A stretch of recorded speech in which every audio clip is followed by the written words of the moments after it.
people walking around. It's just a great atmosphere. I think it's a great message. I think it gives people creativity and freedom to say fun and political things at the same time and get a strong message across.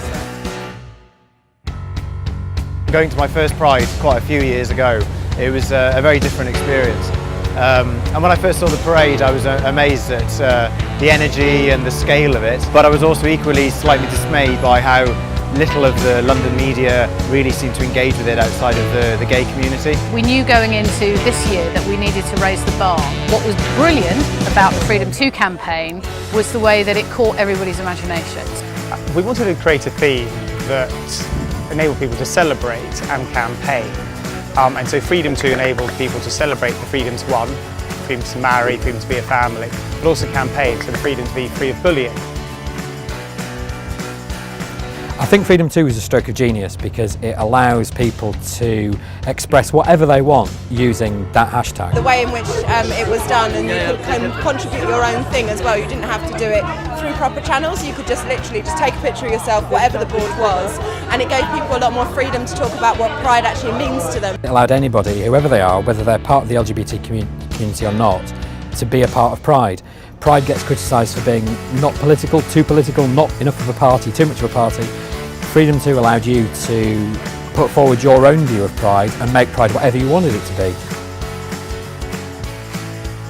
When the ad campaign went live, it was really interesting to see that the momentum we'd built up around the FreedomTo campaign just went even further because people were seeing the FreedomTo campaign outside work, outside home, on buses, on the tube, and they were engaging in it. They were taking pictures of it, they were tweeting themselves in front of buses, and it just took it even further than it already had.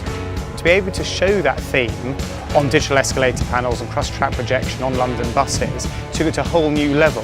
So it wasn't just the LGBT community we were talking to, but it was all of London. Quite often as a sponsor, your opportunity is limited to logo placement, whereas this year we had a creative idea or a creative platform, FreedomTo, that we could take and we could develop for Barclays and for our own channels. Being here in the heart of London in Trafalgar Square just offers an absolute opportunity like no other.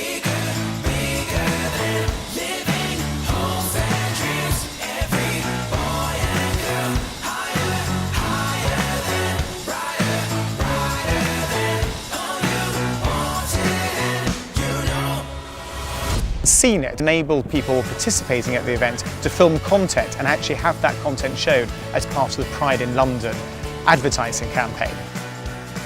We decided to get involved with Pride because it's an unbelievably emotional, powerful event with a very important message that people have to say. So for us to put CNET on that event, to activate that audience in the community, to tell their own messages and submit their own videos to be part of the bigger campaign, the bigger picture, was really important to us.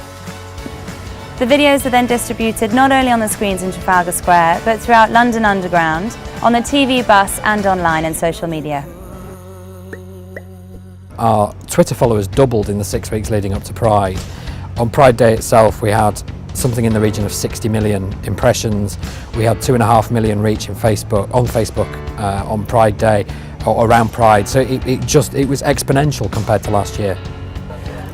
This year's theme of FreedomTo, for me, absolutely embodies the spirit of London, and not just the spirit of London in relation to the LGBT community, but the spirit of London full stop.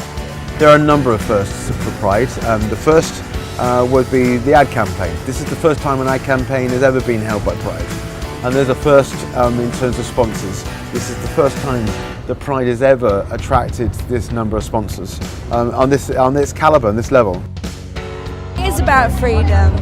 Freedom of choice, freedom about who you are, who you want to love, how you want to dress, who you want to be. Freedom to be proud of your sexuality. And my freedom too is to be treated without prejudice. Freedom to love. Freedom to, yes, what did I say? Freedom to be yourself, I think I said, yeah. Yes, great. Do you know what? Just freedom to be me, and I think that's all we want. I think the coolest thing you can be is yourself.